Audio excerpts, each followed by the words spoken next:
ఆ కుర్చీలో చంద్రబాబు నాయుడు గారు ముఖ్యమంత్రిగా కొనసాగుతూ తన సొంత రాష్ట్రాన్ని ఏ రకంగా తాకట్టు పెట్టాడు,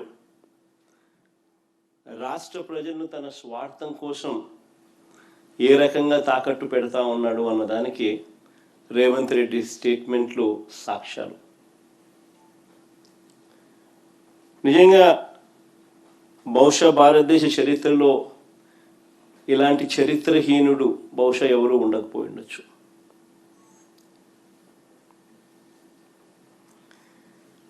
చంద్రబాబు నాయుడు గారు, ఆయన ఇరిగేషన్ మంత్రి ఇద్దరూ కూడా తెలంగాణ ముఖ్యమంత్రి అన్న మాటలను ఖండిస్తారు అని చెప్పి అందరం కూడా ఆశించాం.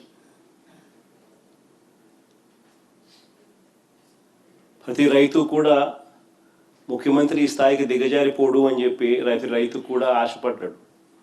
కానీ ఆశ్చర్యం ఏమిటి అంటే చంద్రబాబు నాయుడు గారు తన ఇరిగేషన్ మంత్రితో తాను మాట్లాడించిన మాటలు, చంద్రబాబు నాయుడు గారు మాట్లాడుతూ ఉన్న మాటలు చూస్తే రాయలసీమ లిఫ్ట్ ఇరిగేషన్ స్కీమ్ అవసరం లేదు అంటూ వీళ్ళు మాట్లాడుతూ ఉన్న మాటలు చూస్తే రేవంత్ రెడ్డితో చంద్రబాబు నాయుడు గారికి ఉన్న రహస్య ఒప్పందానికి అధికార ముద్ర వేసినట్టే.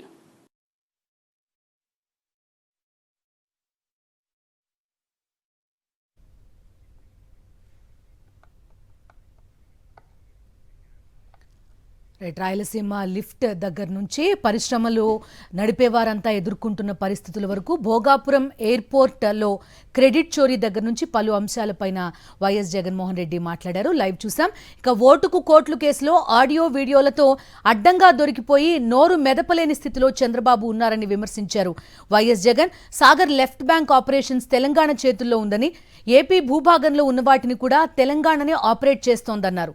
ఏపీకి విఘాతం కలిగించే నిర్ణయాలను బాబు హయాంలోనివేనని మండిపడ్డారు వైఎస్ జగన్.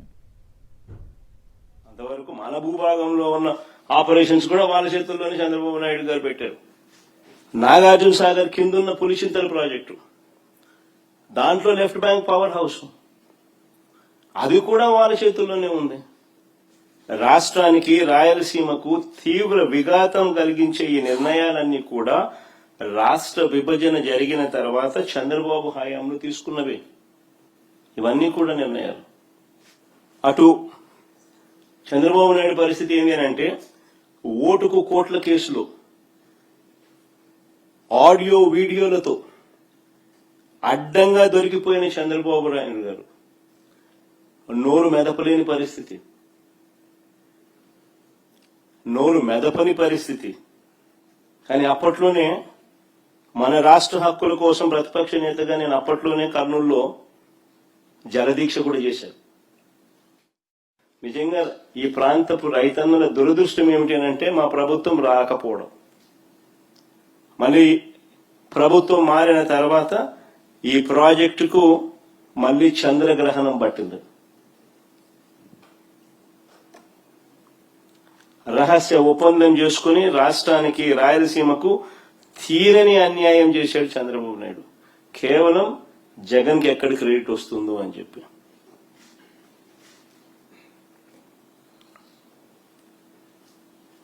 ఎన్జీటీ అభ్యంతరాలు, అసలు ఎన్జీటీ అభ్యంతరాల తర్వాత ఈఏసీ అని central government expert appraisal committee అని సెంట్రల్ గవర్నమెంట్ లో ఎన్వైరన్మెంటల్ ఎక్స్పర్ట్స్ దగ్గర ఎన్వైరన్మెంటల్ కమిటీ మీటింగ్ లో ఈఏసీ జరుగుతుంది. ఈఏసీ 3 డేట్స్ నవంబర్ 2024 ఒకసారి సమావేశమైంది. జనవరి మళ్ళీ 2 నెలల తర్వాత జనవరి 2025లో మళ్ళీ సమావేశమైంది. మళ్ళీ మూడోసారి ఫిబ్రవరి 27, 2025 సమావేశమైంది. 3 సార్లు మీటింగ్ పెడితే చంద్రబాబు నాయుడు గారు రాష్ట్ర ప్రభుత్వం తరఫున కనీసం నోరు మెదపలేదు. దగ్గరుండి రాయలసీమ లిఫ్ట్ ను కూని చేశాడు ఈ పెద్ద మనిషి. డిఫెండ్ చేయాల్సిన ఈ ప్రాజెక్టును డిఫెండ్ చేయకపోగా కూని చేశాడు ఈ పెద్ద మనిషి చంద్రబాబు నాయుడు, నోరు మెదపకోకుండా వదిలేయడంతో. డేట్ల మీద డేట్లు ఇచ్చి స్టేట్ గవర్నమెంట్ ఆసక్తి చూపకపోవడంతో ఆ ప్రాజెక్టును కూనీ చేసే కార్యక్రమంలో చంద్రబాబు నాయుడు ఏకంగా కత్తి పెట్టుకొని కూనీ చేశాడు.